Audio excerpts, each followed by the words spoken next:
This episode is brought to you by Four Sigmatic, a wellness company that is known for its delicious mushroom coffee. That's right, I've been drinking mushroom coffee for the first time my entire life this week, and I love it.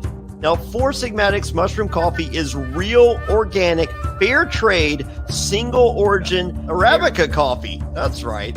With lion's mane mushroom for productivity and chaga mushroom for immune support. So, in case you've been wondering, I've been starting my day with Four Sigmatic's ground mushroom coffee with lion's mane instead of regular coffee, and I love how it helps me focus so I can get shit done. It's amazing, and I absolutely feel an uptick in my productivity every time I drink it. It helps me focus like nothing else. Mushroom coffee is easy on my gut and doesn't leave me with that awful jittery feeling or midday crash. All Four Sigmatic products are organic, vegan, and gluten-free. Plus, every single batch is third-party lab tested to ensure its purity and safety, so you know you're getting the highest quality coffee and mushrooms possible. Now, you're probably thinking, does this coffee taste like mushrooms? I can guarantee it tastes like the coffee that you love. It brews dark and nutty and tastes incredible. And over 20,000 five-star reviews, and best of all, Four Sigmatic backs their products with a 100% money-back guarantee. Love every sip or get your money back.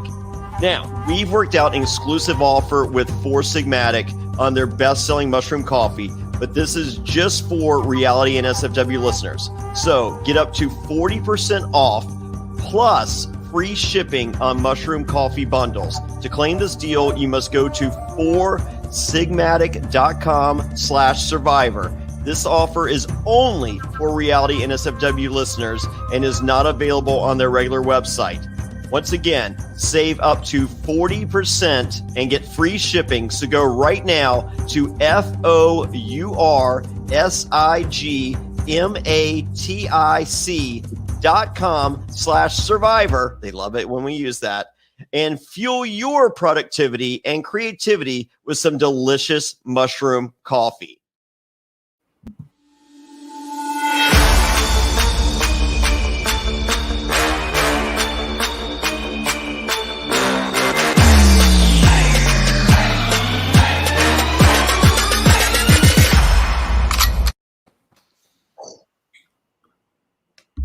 Welcome to Reality and SFW Challenge Double Agents Coverage Finale Part 1.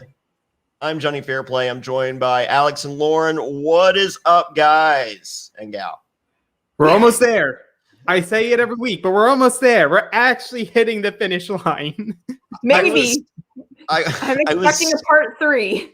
There could be. I was so pissed because I thought tonight was it. And then I was just like, you know what? Tonight was so good. I'm like, I can do one more of those. So yeah, I was fine with tonight's episode. The last 18 weeks have been a little slow, but tonight I was all in.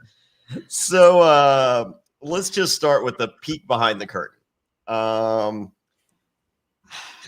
Zach Hacker and I went to Hearts of Reality in December. And Zach was anxious to meet Memphis and Christmas for me to disprove that they were actually good people. And we went to dinner, and Zach was like, holy shit, I don't hate Memphis. This is shocking. But the second biggest thing, and possibly most important thing, Zach was really anxious to meet Casey. So just a wonderful human being. She's one of the most likable people that you'll ever meet, in spite of what we saw a little bit at the beginning of the episode and what Cam has related to us, but not true. She you know, we everyone, like I had someone bring up something on Twitter. They're just like, you know, you were talking about the girls on Pearl Islands. They couldn't come up. I'm just like, yeah, you know, we weren't making a fucking television show.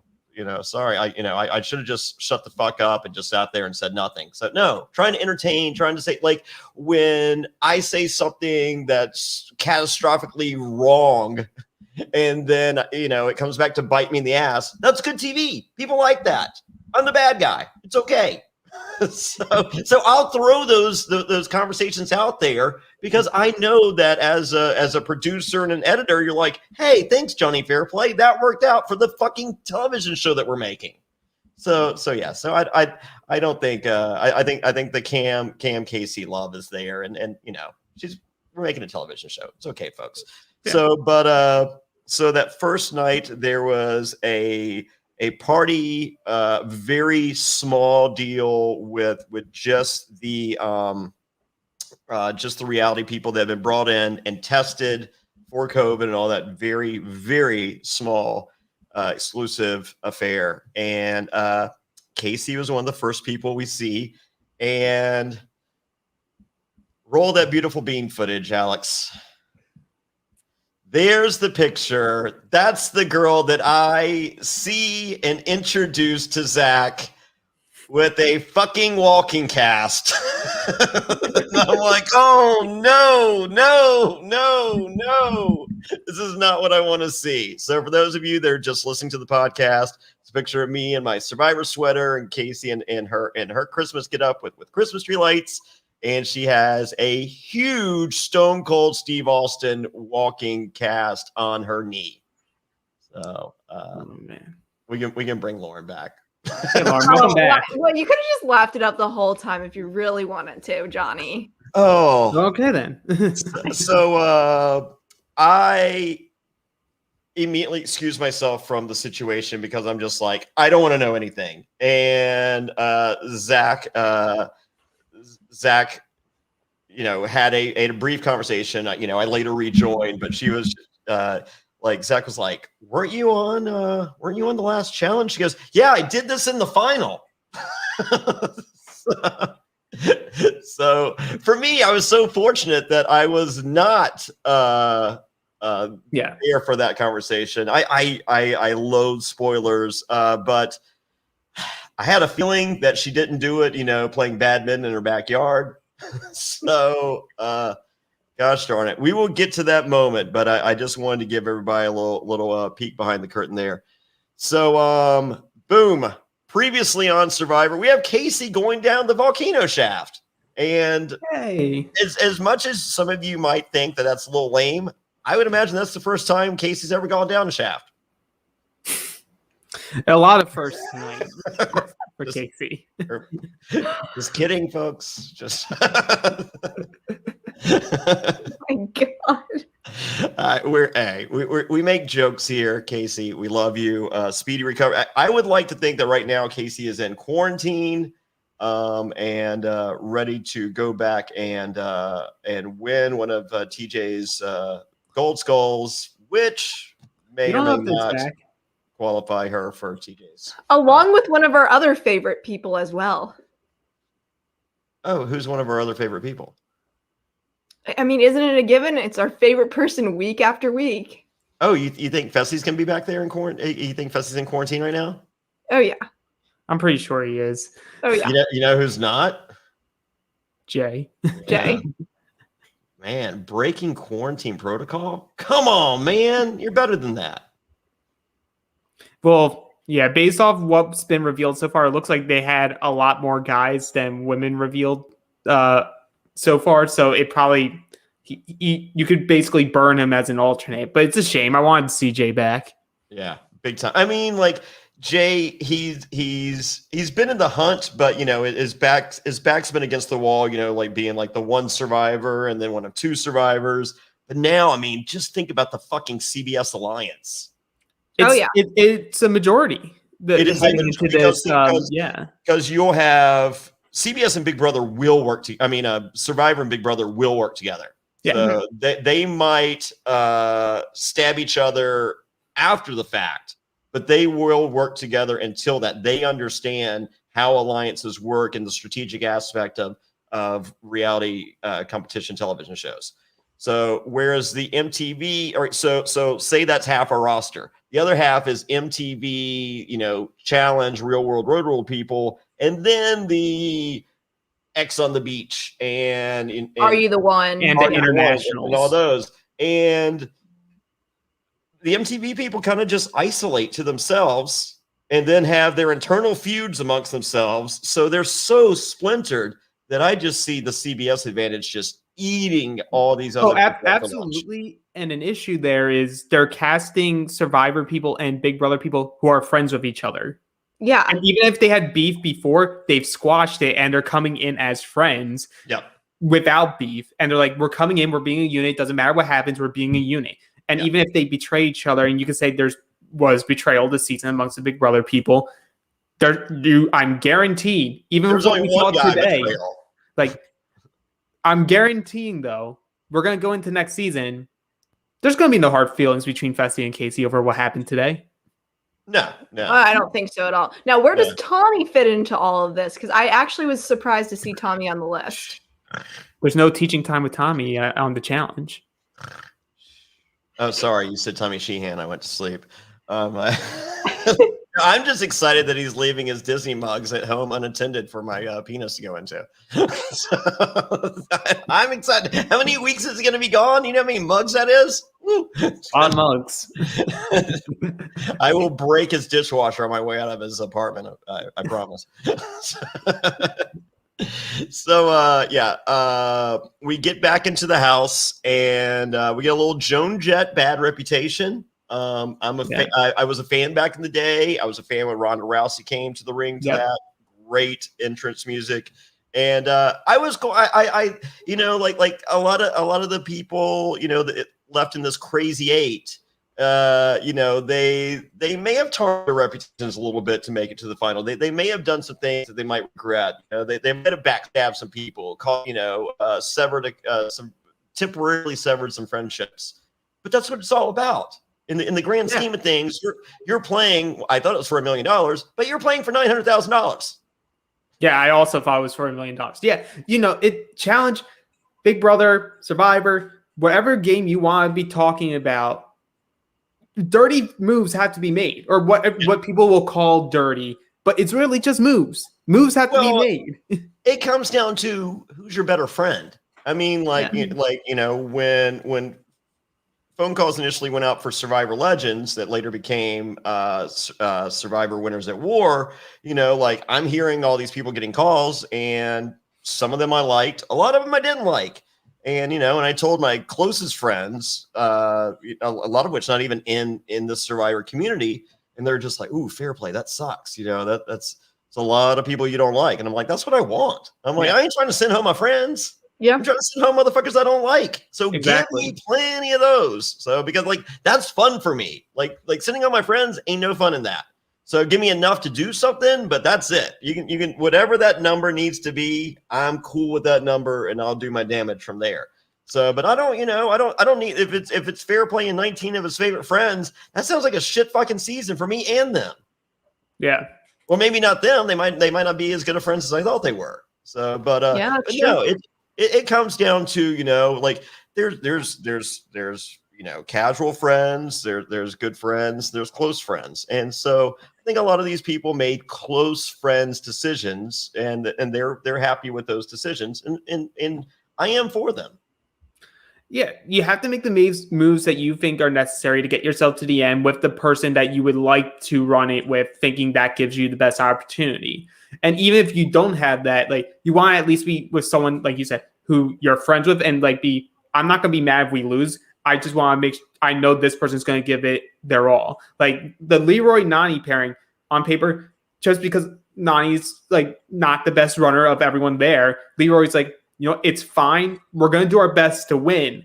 But like running with her is going to be good enough for me instead of someone that I don't mesh with.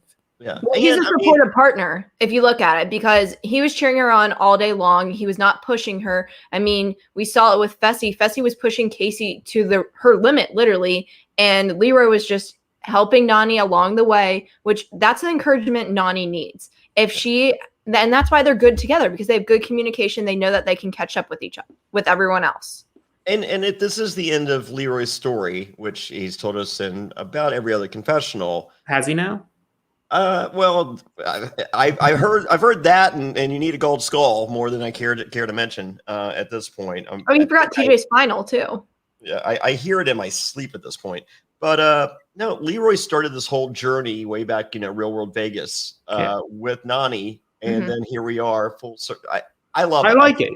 I think it's a beautiful story. Yeah. And I hope that like this, this isn't you guys' pick, but it's my pick for the best story that we can tell. I will say after part 1 of TJ's final, I'd like Nani to pick up the pace a little bit. I mean, like when I didn't think it was that big a deal at one point of the episode, but then I'm realizing it kind of is. So come on, Nani. I mean, you know what you signed up for. A 3-mile run. I did a 3-mile run today. I didn't take a break. If I took a break, I could run 2 more miles, no problem. And if I took a break after that, I could run 3 more miles, no problem. So, but if I really needed to, I could run 13 miles, no problem.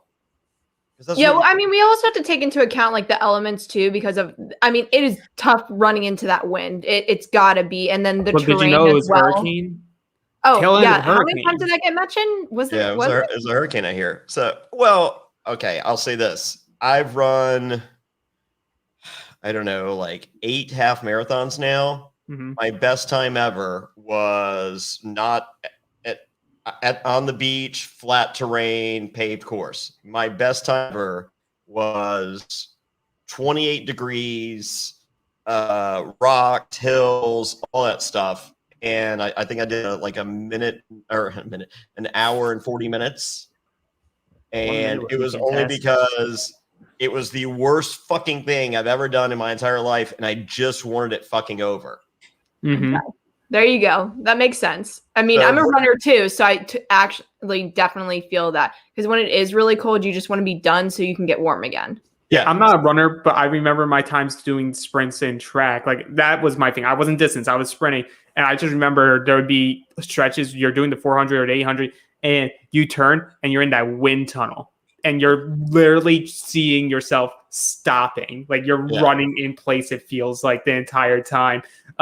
It's not fun. It's not easy, but like you said, if you're going on the challenge, you have to give it your all. It's your job to figure out how to run in terrain and not flat track. Like I wouldn't be able to do that currently. I would need to train for months in order to be able to do this. But you got that time if your career is the challenge. Mm-hmm. So we have the Crazy 8. We're left with nothing but great competitors. Yeah. There is no one that shouldn't be there, I think, of our final 8 here. They all earned their spot one way or the other. Yeah. So I would have preferred Kyle being there, but me too. And some of them had to go in twice into elimination, so those people definitely earned their spot. Yeah. And Fessy. I mean, well, one was tricked into going in twice, but he wrote a letter. I didn't know. Like I caught it on the recap at the beginning of the show. Leroy is rolling his eyes during the letter read. I missed that the first go around. Yeah, literally, I feel like all of them were at some point or another. Like, oh my god, man, why? That made me so happy. So next, it is the last club night in the Ice Dome, and it is so appropriate. They're playing Nothing But a Good Time by Poison, which harkened me back to the days when I was living in Los Angeles. I went to the 30 Under 30 party by whatever magazine did it, and it was the 30 most influential people 30 most influential celebrities under the age of 30, and Britney Spears' sister was there. And anyway, for some reason, CC DeVille was there, the guy from Poison. And I was wearing these like diesel jeans that do you remember the girl Forbidden from MySpace? That's before me. Okay. I mean, I was around for MySpace, but not like. Okay, well, Forbidden was like one of the a big person. Yeah. Anyway, so Forbidden was doing these bleach washes on these jeans, and she had done a I knew Forbidden, and she did a bleach wash on my jeans. So CC gets there to the party. He's like, "Oh my God, Jonny Fairplay, look at those jeans. Can I check those out?" I was like, "Yeah." And he's like touching the material on my jeans, and he grabs my dick. I was like, that ain't my jeans. So, but apparently he was looking for nothing but a good time. Yeah. That song was probably playing in his head. So I got that going for me at the end of the day. So we hear at this point that throughout the episode a little bit we hear why some people want to win the season. At this point, we hear Cam wants to help out her sisters, with her college fund. She wants to do things to help Black Lives Matter, and this potentially can give her the platform to do great things in the world. I was hoping she would mention, me and Leroy moving in together. Maybe I could buy some house plants. Yeah, I didn't hear any of that. Well, yeah, it all sounded great, and like that's what I always feel is redeeming about Cam. No matter what people think about her, I'm like, at the end of the day, like she's doing a lot of these for good causes outside, and like I love her mentioning like how this is probably one of the most, and not probably, it is the most diverse final. Like we have 8 people competing, only one of them's white. The rest are people of color of any sort. Yeah. I find that fantastic. I love it, and I didn't notice. Because because you're just looking at them as like these are all really good competitors. Great personality, diverse personalities in that I got a guy I hate, I got a guy I love, I got a girl I love, I got so that's I like for me as a reality television viewer, I think the best thing is the relatability of the viewer and the star. In that, like Fessy reminds you of the guy from high school that you fucking hated, and Cam reminds you of the head of the cheerleaders that was super cool, and Nani's the cute girl that you always wanted to ask out but you never did, and CT's the drunk dad at the football game who gets into a fight. He lost his dad bod. You got to give him a little bit. He lost his dad bod for this season. Oh, I'm not calling him a dad bod. He's a dad. That's what I was about to say, were you at my high school, Alex? Because that seems that's pretty pretty on I feel like it's on point for any high school, really. There's always a handful. Yeah. Oh, that makes me so happy. We then had the conversation, with CT and Amber. And Amber's just like, how many finals have you? And he's like, I've won 3 finals. And Amber's at this point is like, good. Like, he's not quite dad bod CT. I don't have that guy. I saw this guy kind of kill it with fucking puzzles earlier. Mm-hmm. I don't care what shape's in. CT's tough. And he's done this 3 times. He probably has it in the ability. He probably has the ability to, hey, thanks for the super sticker there, Sarah. Look at you. You're a superstar. So he also has demonstrated, with one small lapse, how encouraging it be with whoever he's an agent with, as we saw with Big T, minus the one moment. So if I'm Amber, like all this is computing in my head because I don't even think she's thought about CT as a partner. It's just like, he's got this person, he's got this person. I got direct. I mean, she has been pretty freaking fortunate throughout this thing, with the exception of Corey. Yeah, essentially, like Amber, and like you also see Amber's like purpose now is like, now I go back on, I retract what I said a couple weeks ago when she picks Fessy. Like, yes, it was a grudge move picking Fessy as a partner, but now we see like, no, she wanted to have him as partner and then like prove to him by being his partner that they can win. So now her purpose is, and CT highlights it, it's like, I want revenge. I want to prove the Big Brother people wrong. And so I'm going to win it with you. And CT's like, oh, I only have, like, speaking as Amber, like, I only have to run and you'll take care of everything else. I can do that. Yeah. So I love just seeing the light bulb come on. It's just like, you know what? This ain't a bad idea. And for record, despite the curse of Corey, not a bad partner. No, not that. No, he's a great competitor. He really is. Yeah. And I will touch on in terms of Amber B. If she's with CT, they complement each other because he's really good at what she's not. And if he can slightly keep up with her in the running, which we've seen so far, it's a great duo. Well, like the thing before you continue, Johnny, is like the one thing everyone needs to remember. It was said during, it was like the second Champs vs. Stars one that they attempted to do.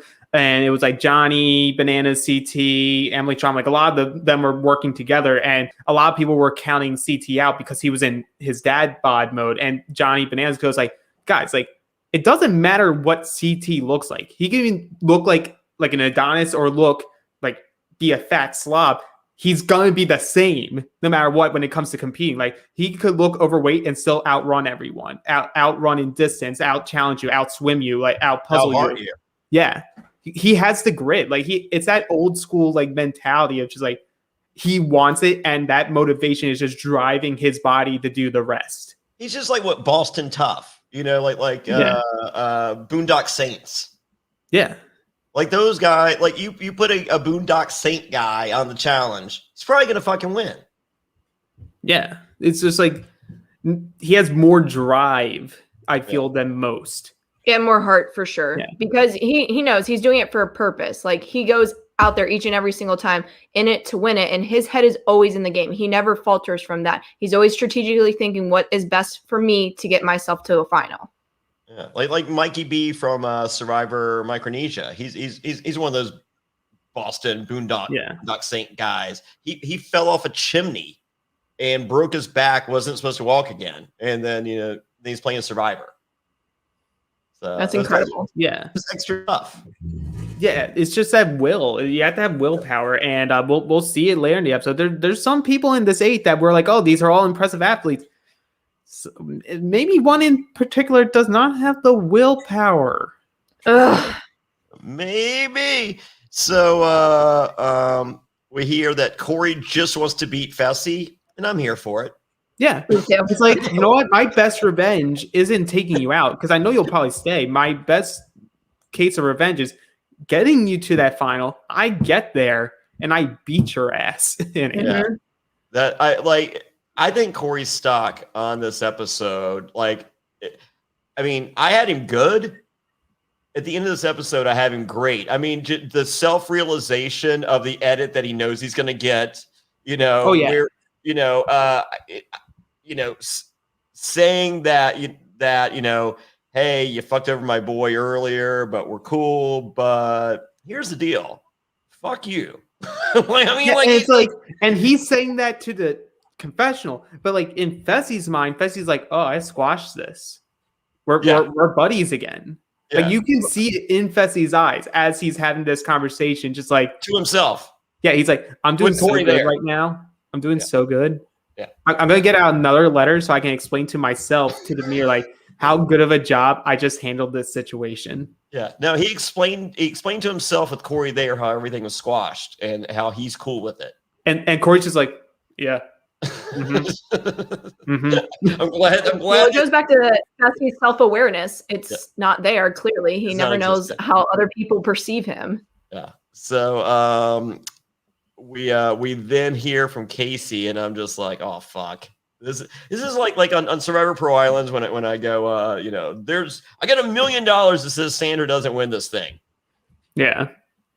Never say those words. And Casey's just like, nothing is gonna stop me from winning this. And I'm like, oh no, that's fucking die before it happened right there. That's when she blows out her knee when she says that in the fucking ice dome.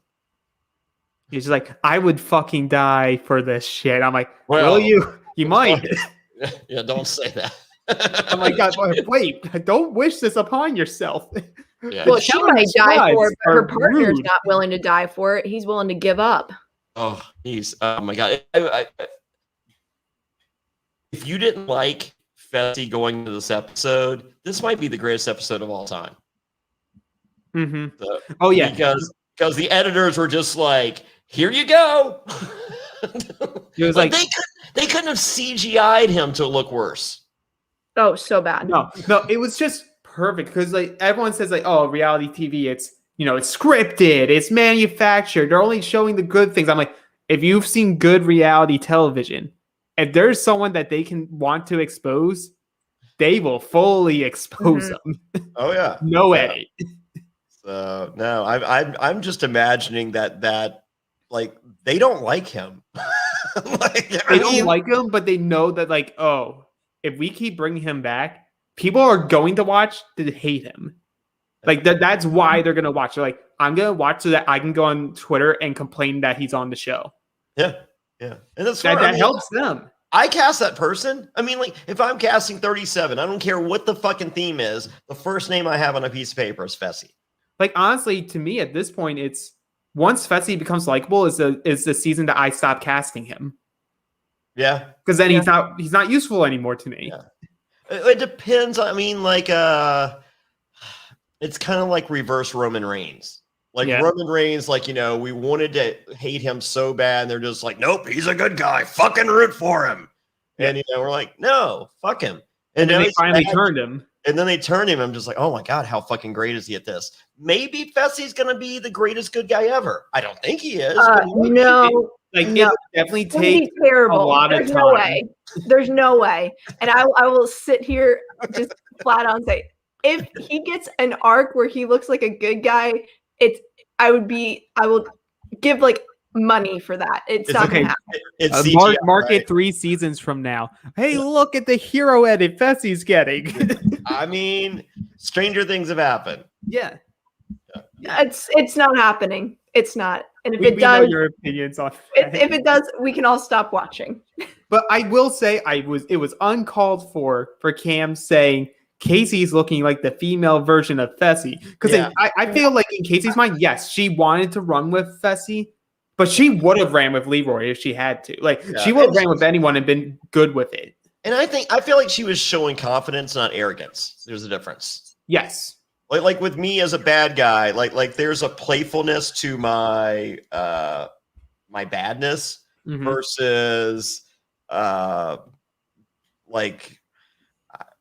a Russell Hantz or a Boston Rob. They're just bad people. Like there's a maliciousness to what they do. So whereas I think there's a playfulness to mine, and like with Casey, I think there's just a confidence versus an arrogance. Yeah, and there's no problem with being confident. Like Cam, I feel like Cam realizes that even as she's saying that, because like Cam's the same. Like Cam exudes confidence. Yes, and it's like I walk in knowing that I'm the shit.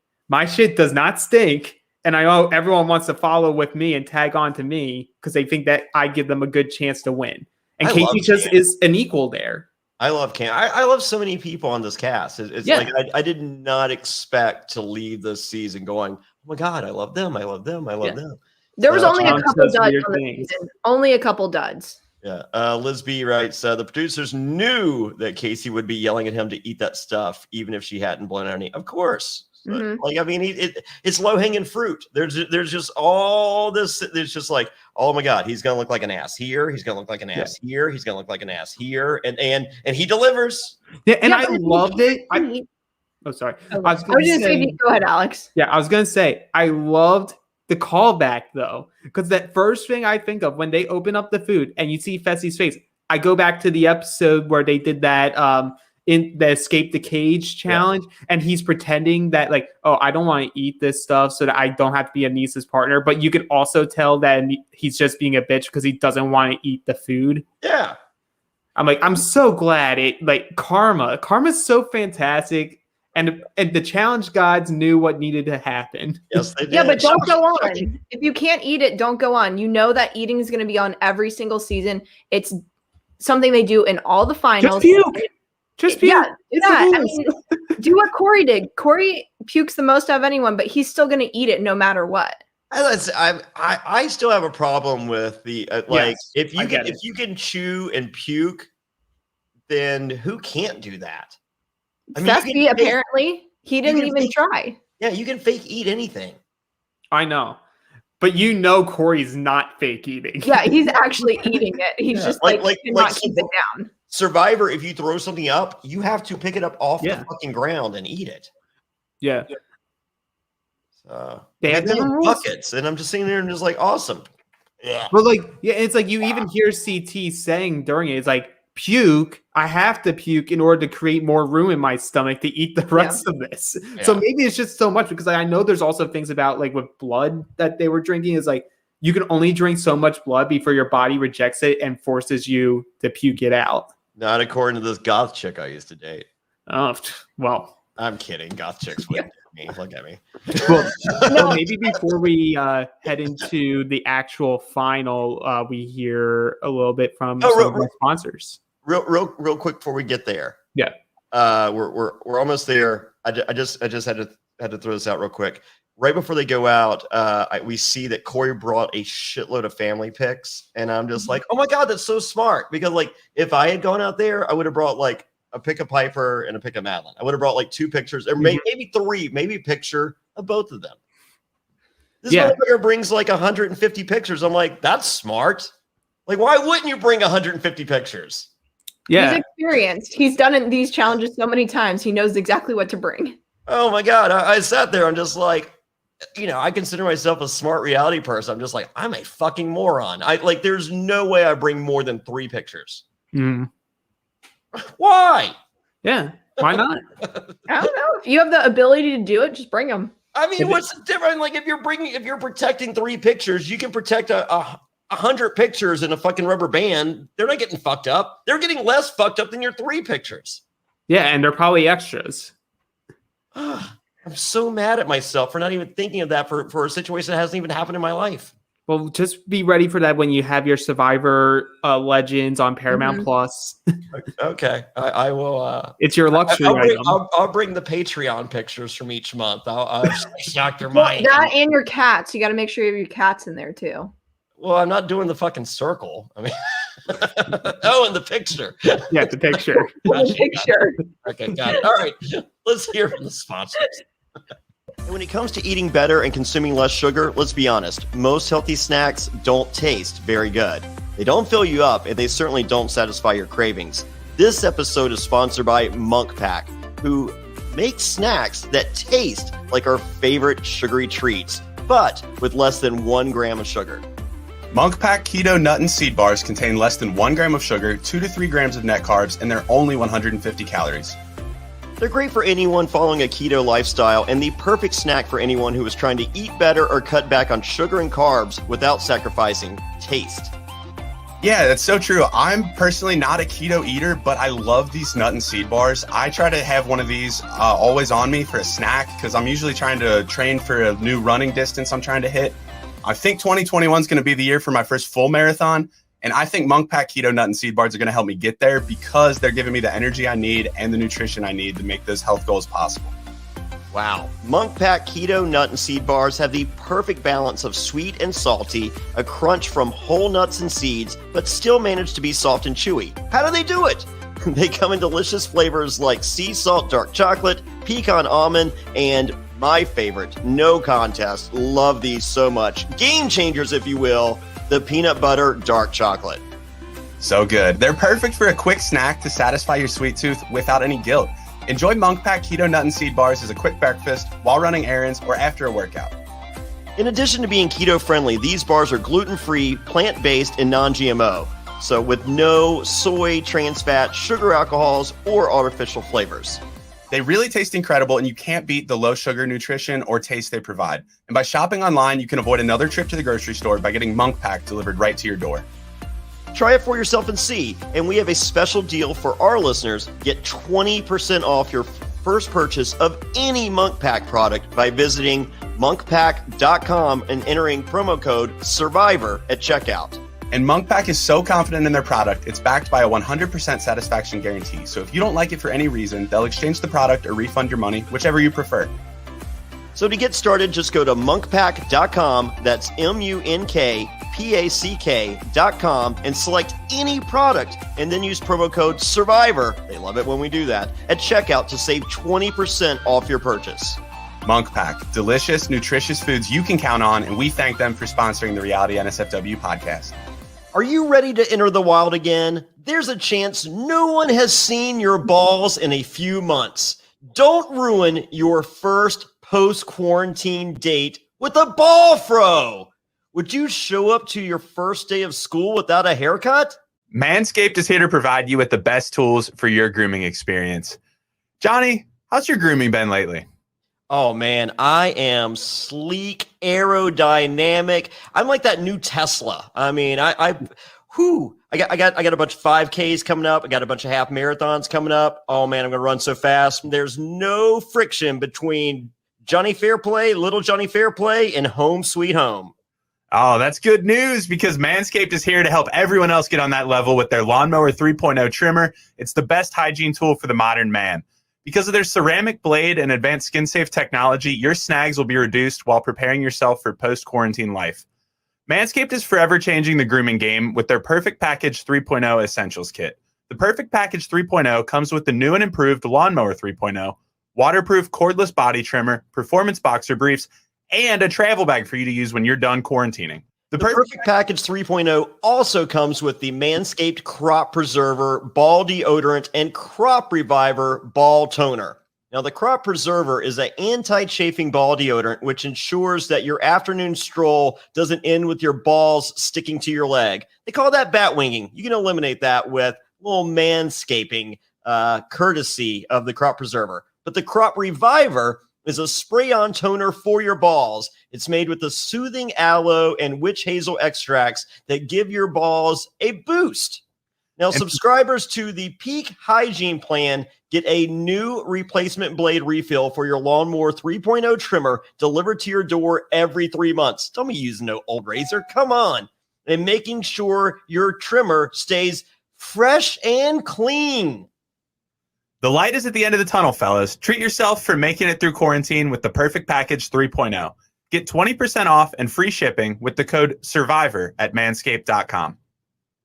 That's 20% off with free shipping at manscaped.com. Use promo code SURVIVOR. They love it when we do that. And your first date will thank you.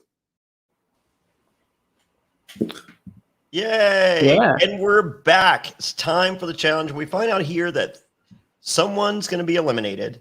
Third place gets nothing. Second place gets $100,000. And first place gets $900,000. Why not $1 million? Yeah, the way they pitched it at the beginning of the season made it sound like you win or you get nothing. Yeah. So I don't know. I've liked those seasons better because it makes people push harder. Because even when you know you have a fallback option of 100K, you're like, it could push you a little less. But if you know I can win everything or just get the stipend, yeah, I'm going to get everything. I'm cool with 100K for second, but first should still be $1 million. I agree. Like, don't you sit right there? Like, Did they clarify if your partner can steal? If that's an option for the season? Didn't say it. They didn't They say Okay, it. because that could be pretty iconic if that's an option. Oh, well, I mean, I don't think any of them are gonna do it. No. I don't know. You never know. Just like think about it. If you got to the end and it was an option, I think Leroy and Nani for sure would split. I think it would be hard to do that because in the seasons where they allowed people to steal, they made it known in like each mission or like each checkpoint, like who won it or who on your team had the advantage. Well, we saw that Amber B as of stage 1. There's no way to tell on stage 2. Yeah, you can't. So, like, it's almost impossible to make that type of statement of, oh, well, Amber, you won the most checkpoints. You can do that because you already have a checkpoint where you can't really declare a winner. Yeah. Well, it could come into play on day 2 once they eliminate somebody. So we don't know that. Yeah. You're right. We'll see. We'll see next week, hopefully, unless they want to do like a 5-part finale. Oh, please. Please, dear God. Yeah, let's drive this for half a year. 26 weeks. We're closing in on the half a year mark. I know. This season started before the pandemic. I don't know if you guys are aware. So yeah, no one knew who the Tiger King was when this season started. Nope. All right, so it starts with a 3-mile hike, and hey, I don't know if you guys heard, there's a hurricane coming. Yeah, tail end of a hurricane. Yes. And my one complaint about this episode was they had a perfect opportunity here to just at any point during the mission to throw in Rock You Like a Hurricane. Right? Well, I'm guessing that the guy that does the music for All Stars is not the guy that does the music for this, because some of the songs this season, it might be, and if it is, sorry, dude, like I think there's been a couple misses this season on double agents, whereas All Stars has been It's fucking been great. boom. No, like he's batting 1,000. Yeah, yeah. So, He's batting perfect. Like Yeah. he All Stars. If you're not watching All Stars, watch it. Even if it's just for the music that Yeah. they use, it's so good. fantastic. Which we were gonna have him on the pod, but he signed a non-disclosure, and he will not be joining us. Dang it. So, but it's We will talk about it anyway. yes.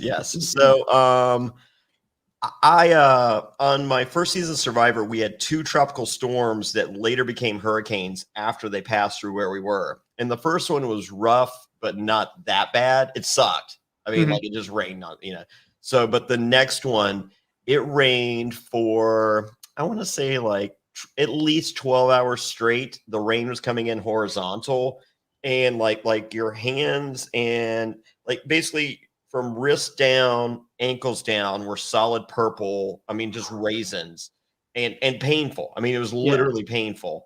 And I remember probably like 2 hours into this, finally production's like, we're out of here. Nobody die. And it was just like, whoa, what? Huh? And then we look at each other. We're like, oh, this shit's real. And so, but they also knew that it was so real that they fucking left that they're like, they also knew we ain't going nowhere. It's just like, don't leave the fucking shelter for nothing. Yeah. And we didn't. So it was pretty fucking miserable. So I've actually been like, I haven't seen the rain yet. It might be coming next up. I mean, but we had, as I said, just horizontal fucking rain for over 12 hours. And it was we just looked at each other and just cried. I mean, it was the most miserable I've ever been in my life. Yeah, like they were saying here, though, that a couple of people were saying it was a tail end of a hurricane. So the rain may have already passed, but you still have like the outlier of the wind and the intensity for that, which by itself can be very drastic depending on the severity of the hurricane. But you saw in the when they get to that first checkpoint for the women, that wind was going. Yeah, big time. They got the real industrial fans out there for people who think it's fabricated. Well, they film in Burbank. Yeah, not a Big Bear. Yeah, so Big Bear for the All Stars, Burbank double agents, just like Survivor. We filmed Survivor in Burbank. It took 4 hours just to get the bug bites every day. They paint them on one at a time. It's ridiculous. So Amber B and CT are first to the checkpoint, and at this point we learned that Amber B wants to buy her mom a house if she were to get the money. It's just like, okay, and so we see them come in, one after another, and at this point I'm just like, it doesn't seem to make a difference where they finish in this. And then after this checkpoint, we see that it does, in that CT and Amber B get to go first, and then seconds later and I'm just like, okay, like so for like I understand the confessionals are to build the drama, but it's just like, we're in last place now, but you never know how long we're going to be in last place. I'm like, yeah, because you can fucking see them. Yeah. Yeah, because like in full reality, they all came in. It wasn't, even though they were trying to show like, oh, they're this so far apart, for most of the filming, you could see all 8 people at any given time. Yeah. So it wasn't like this drastic, like Leroy and Nani were like 500 meters behind the next person or whatever, and they were like running 10-minute miles where the other people were running 6. So like if you're going by average time, it is, like you said, it's literally seconds. Like, okay, congratulations, you just won this and used all of your energy. Yeah. You can get a 5-second head start. That's your reward. And Leroy is just like, they're gonna wear themselves out. I'm just like, yeah, but like I don't feel like Nani was pacing herself. I think that's what she was bringing to the table. So that was the caveat to Leroy's plan with, hey, I know you got all this in reserve, and I'm like, I don't think she has it in reserve. You know what I did not like? I did not like during this mission. You're now fighting for what we thought was going to be $1 million, but you're fighting for $900K. And the men go in, and they're still being somewhat cordial to each other until CT's like, no. Fessy, you ain't grabbing this from me. I Oh, loved They it. start going at, and same with the girls, like they're being cordial until Amber's like, Casey, I'm gonna just take that from you, and Yeah. then everyone just dog piles. You even see Nani like sort of jump in on the top Oh, of the she, pile. like, I think of like this, like when running your in kids late. roughhousing and you're in a scrap, and suddenly someone's like, "Oh, dog pile," and they just jump right on top of it. yeah. So we see that a fun confessional from Leroy is just please don't let CT win. Anyone but CT. Wait a second. Let me fucking win. What am I Yeah. saying? I love that. Can It's like, I wait, fuck it, let Yeah, me can I- win. Can I change my confessional? Like that is No. not what I meant to say at all. Like so that was fun, and then CT and Fessy fight over that capsule. That made me so happy. I wanted a what's the eliminator when they have the X that they fight for? Oh, Like, it's pole wrestle. essentially the pole wrestle. Pole wrestle. Or, yeah, Yeah. I wanted to see a version of the pole wrestle right there. Well, it's a callback to like their fight a couple episodes ago about like if you're gonna step to me, like who would win, and Fessy's like, oh, I'll win every single time. Like you couldn't really tell who won in that scrap, but you know CT ultimately won. So Yep. he got the advantage there. And you see CT's just like, dude, I ain't cocky, but come on. Yeah. I So, loved it. That's my favorite part so far in this episode, but we'll get to my other favorite part. No, I love you know what? At this point, my favorite part is seeing Amber win this. And as John goes and grabs what he needs to do, Amber winning when like her whole thing is like these type of things aren't her thing. Like you can essentially think of this as a puzzle, even though it's just just memorizing colors to put in, and you eventually get the combination. But she does, I think, it surprises a lot of people because they're thinking the only thing she's going to be good for is the running. She's not going to be useful at all for any of the challenges. But you see her win, and not only win, but have the fastest time to do it.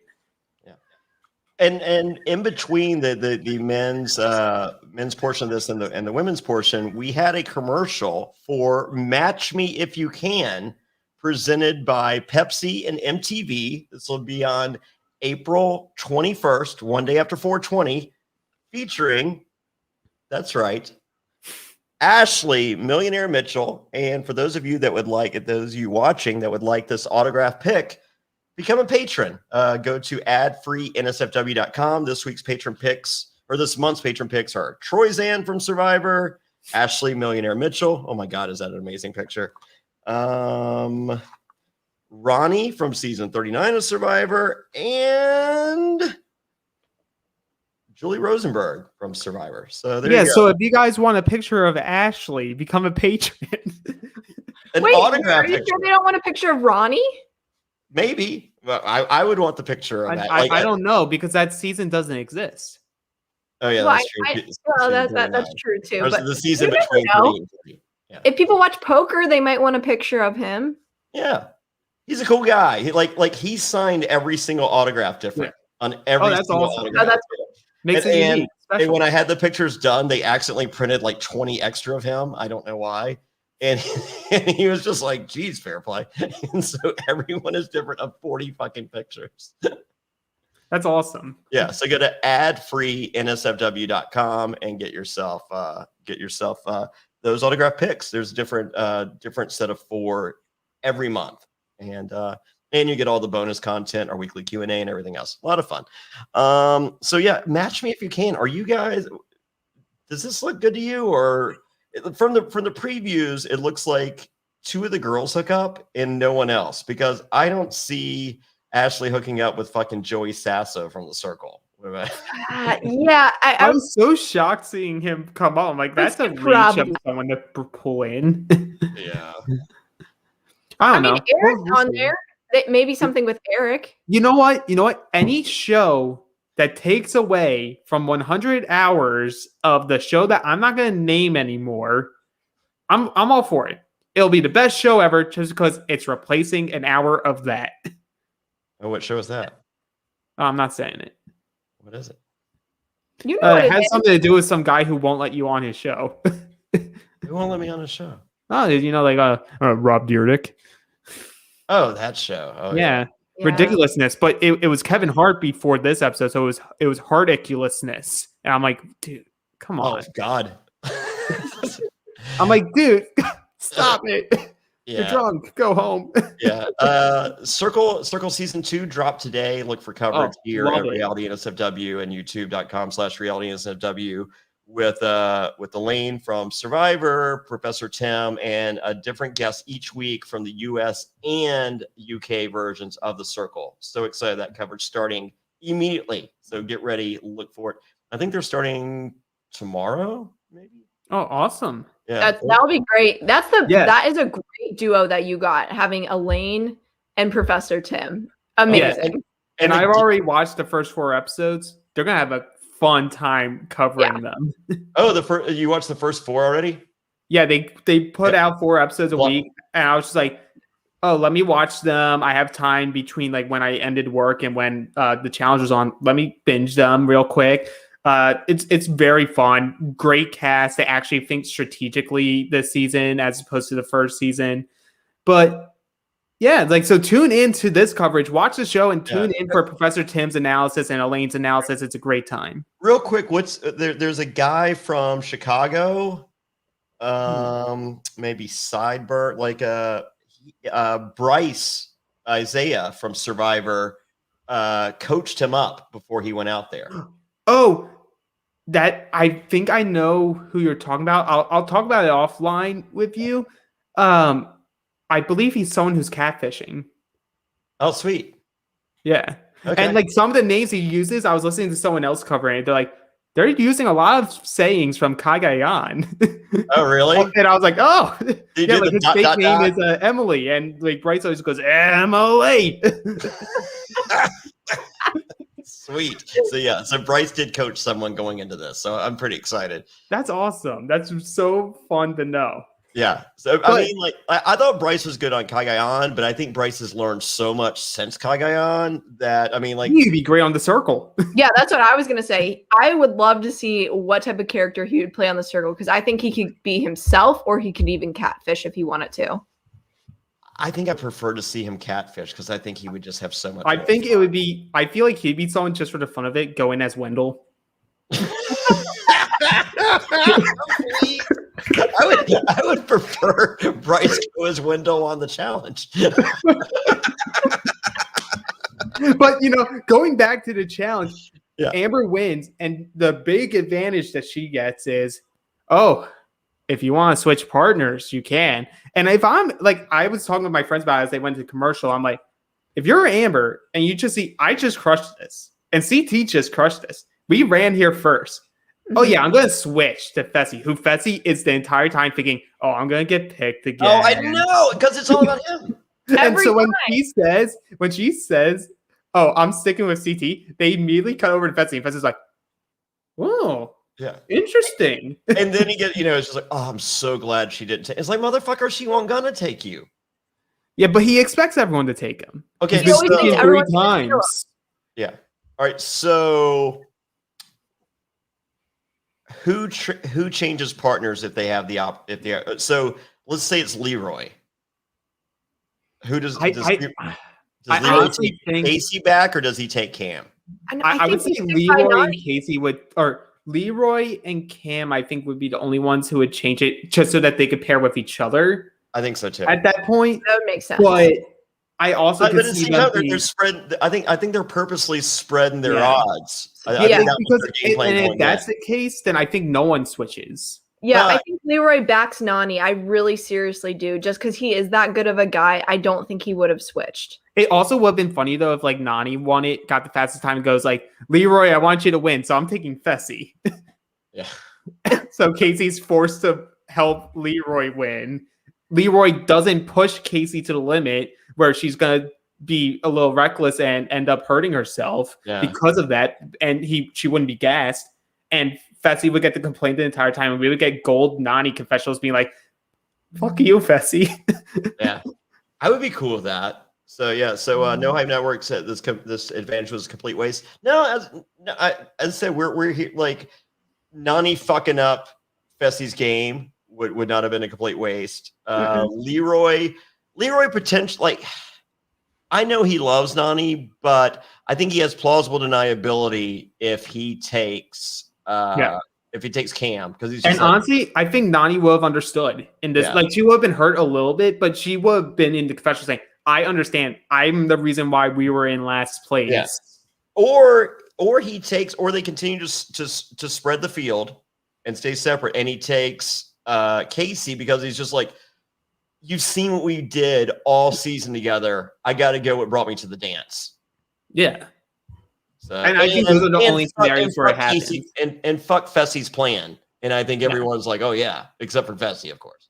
Yeah. Everyone else would have stayed, but he might have been the only person that maybe would have done it, and or Cam maybe. But I just think Leroy is that good of a guy where he would have just stood by Nani. Yeah. But yeah, so we go from here, and the next part is you have to run an additional 2 miles where you're retrieving a key. Then you run back and you use the key to open up a station. No one knows what's in that station yet. Cam's hoping it's a puzzle. We all know it ends up being the gross food challenge coming back to haunt everyone. But the main story of this 2 mile run is Leroy's talking about, like, I'm letting Nani control the pace. And then you go to Casey saying, like, Fessy, I need to slow down. And Fessy literally looks at her and goes, no. And then keeps running faster. Yeah.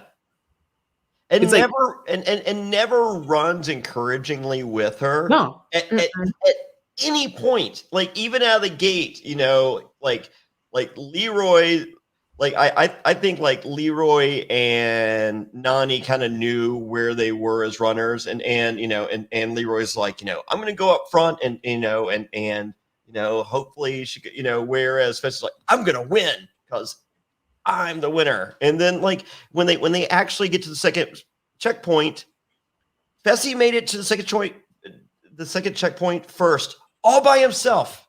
Mm-hmm. Because that's what he wanted to do. Make it all by himself. He wants to show everyone that he's the best. Yeah. And it's not like, that he's on the best team. It's that he's the best. You're on a team. He played a team sport in college. Like, you know what hurt him probably? It was probably a receiving tight end and not a blocking tight end. Because, like, when you're in the trenches and you're, like, offensive line or your defense, that's brotherhood. So you're not working for your own numbers and your stats to try to get that. You're working on, like, I'm going to pancake these motherfuckers into the ground and protect my guys in the back. Like, you're here to make the team win. And he came into the challenge going, what can get me the win? Yeah. What gets you the win is being a part of a team. I'm going to do the part of Gronk that gets the highlights, not the part of Gronk that wins championships. Yeah, I'm going to throw the Heisman. I'm going to throw the Lombardi trophy and break it and use it to bunt in a game in Fenway. Yeah. So, I mean, it was as I said, it wasn't a good look at all. And you know, he was just like, oh my God, everyone's going to see this and see how great I am. And it's just like, yeah, but the word's not great. Yeah, no. You're in a partnership. You're not a single person. And that's why I respect Leroy so much, because he realized, all right, you know what? I have to slow my pace down for Nani. I don't want to push her too hard because there's more challenge to go. Every single final is a long duration. They go for days at a time sometimes. So he knows that, hey, we have opportunities to catch up. Yeah. And as Liz B mentions here in the comments, you know, Leroy was even encouraging Casey, not Fessy. Because Leroy's a good guy. Like, there's nothing else you get out of not just this season, but Leroy's entire, like, challenge career. Yeah. Leroy is a nice guy and will always try to lift people up, even at his own detriment. But, like, so we have this. And also, if Fessy wants to also be determined to be a good guy, don't go into the fucking confessional when Casey's lying on the ground in pain and you're in confessional going, I don't even know what to feel. I'm not angry. I'm not sad. I thought he was about to say he was disappointed. Oh, like, that's how he was going. R.I.P. to him on Twitter if he would have said that. Yeah. And, but he basically said that. Yeah, but yeah, you know what? If I were Casey's partner, I know how I would feel. Fucking sad for my partner. I would have been devastated for her. I'm like, we were doing so good. And like, you got hurt, and this is awful. I feel so bad for you that you got hurt. Yeah. First and foremost, he's hurt. Like, it would have been, and for me, because I'm very empathetic, I would have felt so guilty that she got hurt, because it would have been my fault that she was pushing as hard as she was. So she was more focused on trying to catch up than focusing on where she was needing to go. Yeah. More And worried when you're about on this type of terrain, not looking where you're going, Foot can placement. ruin I mean, you. like the half marathon I ran, the trail, Yeah. off road, with the hills and rocks on. I almost ate shit twice, and those two moments were the scariest. Like I'm just like, Yeah. fuck me, like this is like I'm trying to get this over with as quickly as possible because this is fucking miserable. But if I'm fucking carried off this fucking side of this fucking mountain, it's like, ugh, like none of this is worth anything. And yeah, I mean, like, just tunnel vision, just stare at rocks, stare at rocks, stare at rocks. And she's looking at the guy going, "What are you doing? I'm over here winning all by myself. Why can't you catch up to me, the guy that's winning all by himself?" Yeah, and we get this. So like the other teams are now passing them, and you see Nani's now like Nani and Leroy are now passing them, and Nani has a confessional of like, you can see in Fessie's eyes of like, oh, ugh, she lost this final for me. Yeah. I didn't lose it. And she's like, dude, realize it's not about you for once. Like, it's never been about you. They're supposed to be friends. That's the other thing that bugs me about the entire situation. Like, Yeah. have some sympathy for her. Be there. She's clearly in a ton of pain. You can But just like, hear and it. I'm not saying he didn't have sympathy for her, but at that moment, he was too self-centered, thinking inwardly about, oh, we were in first place. Oh, me. We had this in the bag, not knowing that he would then have to eat. But it's like, I was going to win. Like, I bet in his mind, he wasn't saying we were going to win. He was like, I was going to win. That's me and anyone that I'm there with at this point. And I would like to think that I would have maneuvered myself to be with a good friend Mm-hmm. or hopefully a close friend. And I felt that Fessy and Katie were close friends. There's no way if that's me, and I'm an arrogant asshole. I admit that, but there's secretly nice things about me. I'm holding my close friend's hand at this moment. Yeah, absolutely. I'm not How do you sitting not- there pouting. Yeah, I mean, like he was looking the other, like it was a look of disgust. Like, Yeah. ugh, how could she do this? Versus like I'm on my fucking knees holding her hand, or like look, it doesn't matter. Like all that matters is that you're okay. Mm-hmm. Yeah, the challenge Those doesn't matter words are- anymore. No. Those words are never uttered. Yeah, or it's at least not shown to us, because I know they're friends in real, like outside this game. Like I know after this final, they are probably still at least in talking terms with each other. Like they're going to be on another season of each other. Maybe it comes back to haunt them. We don't know. I don't know the full story. I'm not as close to. I've never spoken 2 words to Casey or to Fessy, so. We have a comment from Jamil Thomas. I'm guessing I'm the only one who likes Fessy. Oh, hey, Fessy joined us here on the chat. Thank you, Fessy, for using an assumed name and joining us here this week. And you know what? That's the great thing about these shows. People that a lot of people hate, there are going to be people who like them. Yeah, Yep. Fessy fan. Fessy fans. Well, I think this season though, in particular, it got worse. Like he was okay on the last season, but this one, I'm like, no. I mean, as I said, that this, like, I thought the climax of the season was building towards who would win TJ's final, not the climax of hey, if you hated Fessy, oh, you wait, Mm-hmm. we got you, brother. Yeah, they're like, that's what this season has all been building towards. Not who wins, but the downfall of Fessy. Yeah. So Casey's down, blows her knee out of the socket. As I mentioned at the beginning of the show, I met I'd met Casey the previous year. So sweet, like it was so crazy. Like, so Hearts Reality the previous year, pre-COVID, and everyone's interacting. And I don't fault them or any. So when a show just ends, and the first time that the cast of that show have the opportunity to all come together somewhere, they all want to see each other because it's the first time, it's a special time, it's a once in a lifetime time for a lot of these people. That's the only time they're ever all going to get together. So with that Big Brother cast, they all kind of hung to themselves for the most part, and then Tyler and Angela just segregate, they would interact with just the Big Brother people and then just segregate themselves from everyone. So, but Casey was in that group, but she was just like, "Hey, you're Johnny. Hey, you're like," she high-fiving everybody. Like, as I said, probably the nicest person at this, and it's a charity event, so everyone's nice. She's probably the nicest person at this charity event. So when me and Zach went back, I was just like, "Hey, I met Casey last year. She's a sweetheart. I loved her, So hopefully she was like, Johnny, and she was just like, Zach's like, what's happening? She goes, I'm like, whoa, we'll talk in a minute. She seems like a real social butterfly. She really does. I think if you're talking about anyone that you see on any of these seasons, she seems very, very genuine and to herself. And then when you actually meet her in person, it seems like that's a person you're going to get. Yeah. And you know what? I feel like these shows don't know how to properly show that. Because everyone goes, Casey's so boring. Why do people like Casey? She's just there. She's a wallflower. I'm like, no, if you understand what she's doing and why she's going along is because she's able to build very genuine bonds with people. Yeah, and then the people that she rocks with. Yeah.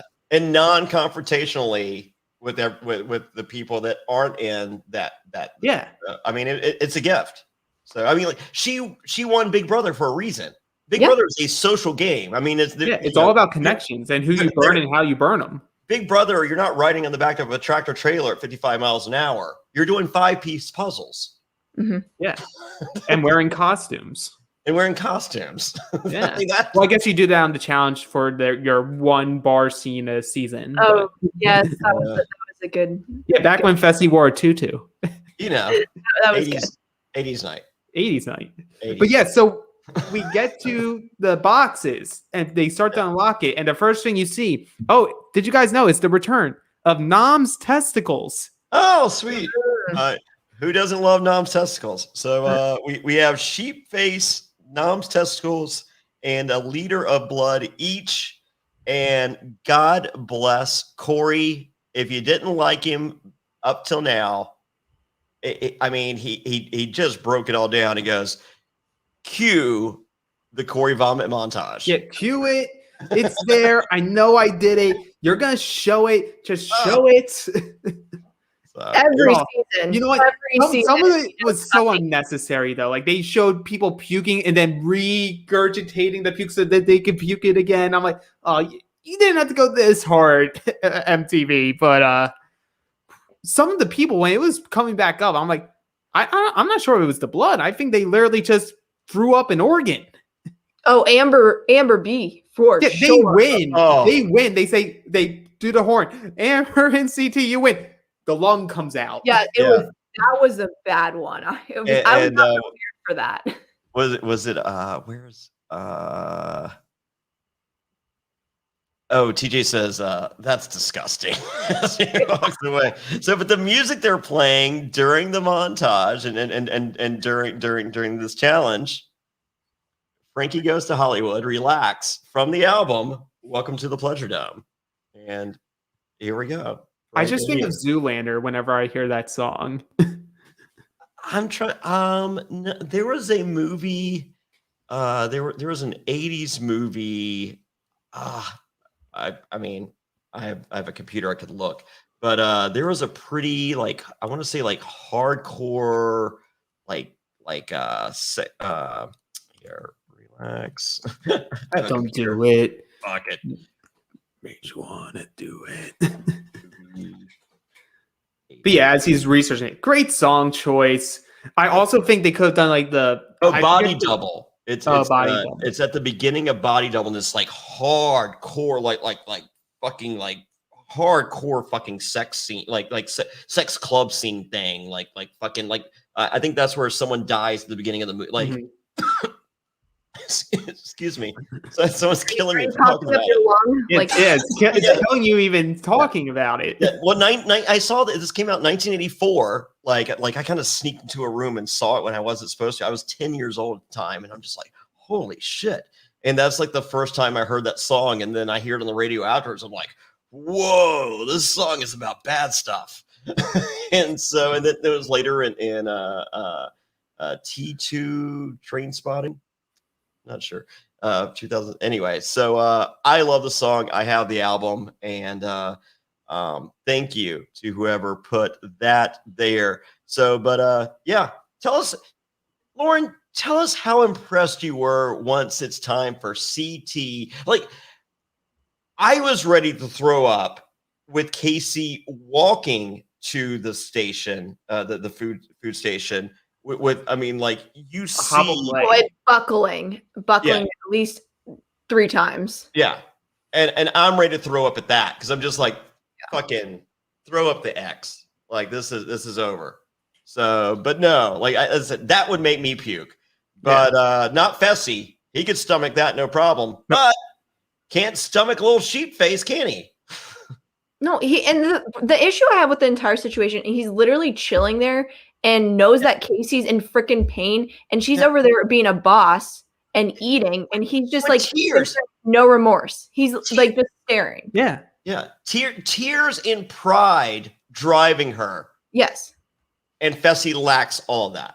Yeah, Fessy's like already in defeatist attitude. He already knows he doesn't want to eat. He's like, well, it's pointless to even eat because we're gonna come in last on day 2 anyway. And then I love Leroy just going, "Hey, Leroy's, or hey, Fessy, start eating.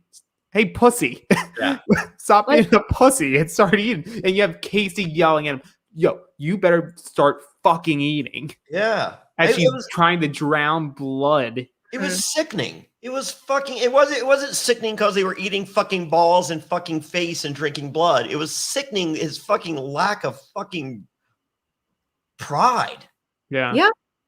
I mean, she shows the drive right there, and he can give her nothing. Like, she's hobbling around. She's willing to eat this food to give them a shot and saying, they're not going to DQ me. Give it a go. And if they do DQ them, well, at least they went out, badass about it. Well, no, I think they would have DQ'd her if they were going to DQ her.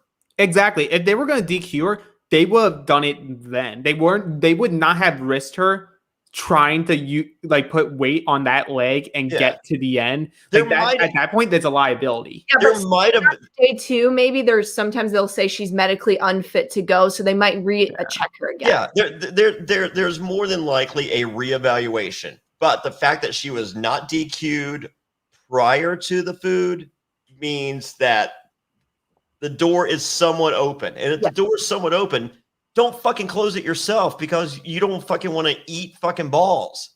Yeah, as you signed up for. Exactly. Leroy even says he's familiar with the testicles. I love Leroy during this segment. Like, him and CT were just giving you life because you have Leroy just trying to make some jokes out of it. Then you have CT going like, dude, this is nothing. Like, I would have ordered 2 more of these Bloody Marys. Give me some more sheep face, why don't you? Like, I was thinking he was about to give himself the dessert just to show off to everyone and be like, oh no, look at this, guys. Just go right in front of Fessy's face, like, oh, want a bite? Want a bite? No, you're sure. So CT and Amber win stage 2. The big vomit as the climax was amazing. Mm-hmm. And so their advantage is they give 1 more plate of food to the remaining three teams. Who do you think it goes to? Cam and Corey. I think it. Well, in my opinion, it should go to Cam and Corey because you already see that Leroy and Nany are a little bit weaker right now, and then Fessy's not even fucking eating. So what's the point? I would just give it to Cam and Corey. I bet he doesn't eat it. Like, I think if you give him that other plate, I don't even know if they're going to finish the fucking plate they have. Mm-hmm. No. So I wouldn't waste it on, I mean, that's the humane thing to do just because like you just look at Casey and go, look, just stop. Your fucking partner fucking sucks. Mm-hmm. You're twice the fucking human being he is with 1 fucking leg. Just fucking stop. Yeah, exactly. I'm looking at it. It's like the humane thing is giving it to Casey and Fessy, and it's just letting the other teams go. And also, if you have this confidence build up from winning the 2 checkpoints, you're in first place, like pretty securely. You're like, we can outrun them. And that's what most of day 2 is going to be. There may be like one more checkpoint, and that's it. The rest will be like climbing a mountain, usually. But at the same time, yeah, Cam and Corey are in second place. You give it to Cam and Corey because I'm not scared of Leroy and Nani as a pair at this point in time. If that's what they're thinking. As the emotional, sympathetic viewer that I am at this point, I don't want it. I'm like Leroy's working with the handicap right now.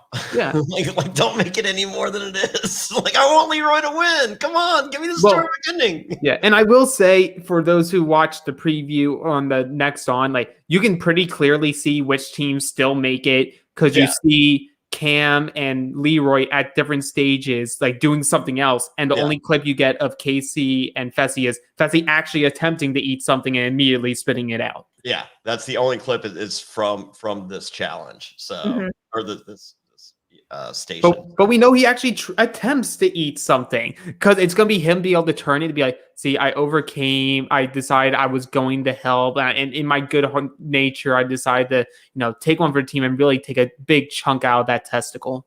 I had 2 bites. Yeah, I spit it out immediately, but like, it's what it represented. Oh, I hope he doesn't say that. If he does say that, I'll roast his ass. No, what he's going to say is, this was my season to win. Unfortunately, none of my female partners were able to stack up to me. Even Casey let me down by getting hurt. What a loser getting hurt during a final. I would never. But here I am, leaving in 4th place yet again. Oh, well, there is some. He's not used to coming in last, but I would beg to differ based off these seasons. Yeah, you're right. So I love this episode. I mean, other than I love Casey, and that hurts. Yeah. Like, I'm just like, oh, please, because as I said, like, I didn't know when it happened. I had to personally assume it happened in the challenge, and I'm just like, okay, is there an eliminator that's happened? Like, like someone plays dirty in a hall brawl, and I'm just like, okay, no, and then I'm just like, okay, maybe she breaks it crossing the finish line. Like, I just want to, just hope for them. I mean, you don't root against your friends. No. Well, Fessy would, but I wouldn't. No, yeah, absolutely. And it's like, I'm going into this next episode already counting them out. Like, congratulations, Casey, for having a really good season. You dominated the social game and political game. You allowed Fessy to believe he had an impact on the political and social game. Like, between you and Corey, you both tricked him into going into elimination, thinking it was his move. Like, congratulations all around. You had an awesome season. Can't wait to have you come back. Yeah. Fessy, I hope you improve yourself. I hope you grow as an individual from all of this, and you really have that face turn that everyone, maybe not everyone. Lauren definitely does not want it to happen, but some people do. Yeah. Better on. But we have 3 teams that I very much enjoy going into the part 2 of the finale. Yeah. So for those of you looking for season 37 speculation, we began. Yes, we started a little early because it was only a 1-hour episode of the challenge versus the 90-minute episode that we've been used to. We began the episode talking season 37 speculation. So that is there. The only thing we didn't mention is, Jay's out for COVID protocol. Yeah. Protocol. Yep. And there was an early rumor that Wes was his replacement, and that is allegedly debunked. Wes is not there. So, but yeah, go back and listen to the beginning of the podcast. There is plenty of season 37 talk at the beginning, just out of nowhere. So it's there. Don't forget, we've been covering Big Brother Canada. It's an awesome podcast. Even if you don't watch Big Brother Canada, fucking Brent Wolgamott will fucking. It's entertaining. It is the best television show recap podcast I've ever listened to in my entire life. Brent is fire. It's like, holy moly. As I said, don't watch the show. You don't need to. Just watch the podcast with Brent. For sure. And we will be back tomorrow talking the Challenge All-Stars, and we will be joined by Nehemiah. Yeah. Oh, that's awesome. How cool is that, guys? Hey, he's been a focal point in these first 2 episodes. I would be very much looking forward to hear his takes on the early portions of this season. Yeah, so Nehemiah will be joining us. He is my tenderoni, and very excited. 2 weeks we got Mark Long, and so That's going to be a good one. And in 2 weeks we'll be talking the part 7 of Double Agents final. Oh yeah. Yeah, there's only one team left. Oh sweet. But they could lose. They could lose. TJ wins the final. I'm cool with that. So join us tomorrow night at 10 p.m. We will not be going early. We will definitely start at 10 p.m. tomorrow night, 10 p.m. Eastern, for those of you wondering. So just go to youtube.com/realitynsfw and click the subscribe button right now so you get the alert for that. And you would have got the alert for tonight, us going early. And check out our circle coverage. Professor Tim and Elaine just wrapped up the Circle UK season 3.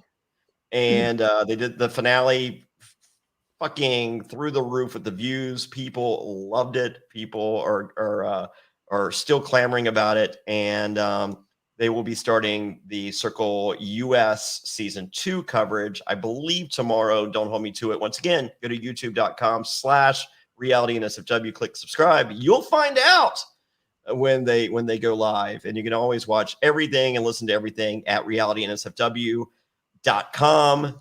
And if you just want to listen, go to Apple Podcasts, Spotify, Amazon Music, wherever you podcast, and click and just do a search for Reality NSFW. And lastly, the best way to support the podcast, no contest, is to become a patron.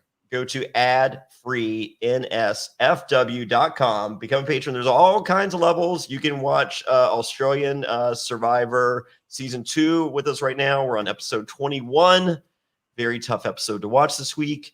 And we do a podcast after the episode every single week. That's a lot of fun. We do a weekly Q&A. That is my favorite podcast, other than this one, of course. And you can also get autographed pics of people like Ashley Millionaire Mitchell.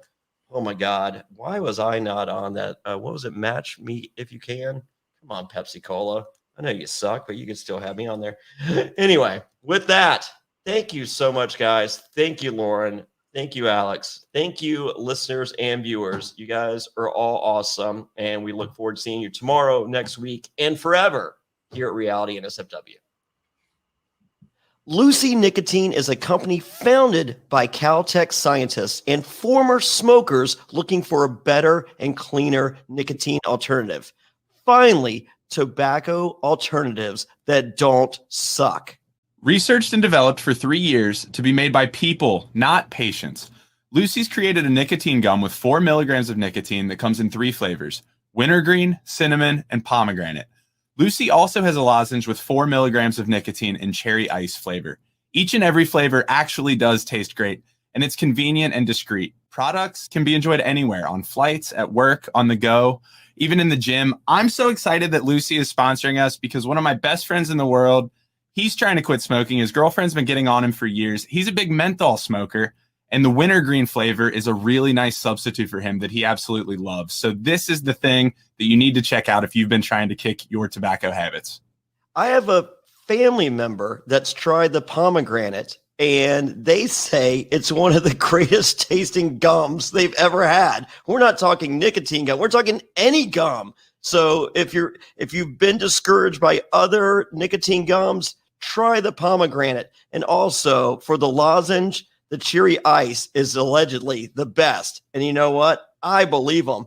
But as far as enjoying anywhere, I heard at the gym, you get a little extra bump from the lozenge and from the gum. Boom. It's 2020. Get rid of your cigarettes, unplug your vape, throw out your dip, and get some Lucy nicotine gum or lozenges. This is the real deal, and a subscription to Lucy comes directly to your door each month. It's so simple, you don't even have to leave your house because Lucy has delivery down. Reality NSFW listeners, go to lucy.co and use promo code SURVIVOR to get 20% off all products, including gum and lozenges. That's Lucy, LUCY.co. That's right, CO, and use promo code SURVIVOR at checkout. Also, I have to give this disclaimer.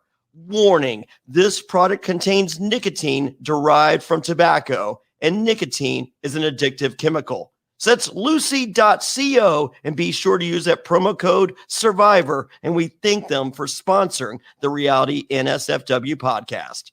This episode of Reality NSFW is sponsored by Blue Chew. Say it with us, Blue Chew. Blue Chew is making waves and bringing more confidence to the bedroom by offering chewable tablets that can help men get stronger and longer lasting erections. That's right, we're giving away super hard dicks. Blue Chew is a unique online service that delivers the same active ingredients as Viagra and Cialis, but in chewable form and at a fraction of the cost. Blue Chew's tablets help men achieve harder, stronger erections to combat all forms of ED. Blue Chew is an online prescription service, so no visits to the doctor offices, no awkward conversations, and no waiting in line at the pharmacy. And it ships right to your door in a discreet package. The process is simple. Sign up at bluechew.com, consult with one of their licensed medical providers, and once you're approved, you'll receive your prescription within days. And the best part, it's all done online. Blue Chew's licensed medical providers work with you to find the right ingredient and strength for your prescription. Don't like swallowing pills? No problem here. Blue Chew's sildenafil and tadalafil tablets are chewable. Blue Chew's tablets are made in the USA and they prepare and ship direct, so it's cheaper than a pharmacy. Hey, if you're looking to give that immunity idol to someone, or you don't want to be voted out of a crater, don't worry, Blue Chew's got you covered. So if you could benefit from extra confidence when it's time to perform, visit bluechew.com for more details and important safety information. And we've got a special deal for our listeners. Try Blue Chew free when you use promo code SURVIVOR at checkout. Just pay $5 shipping.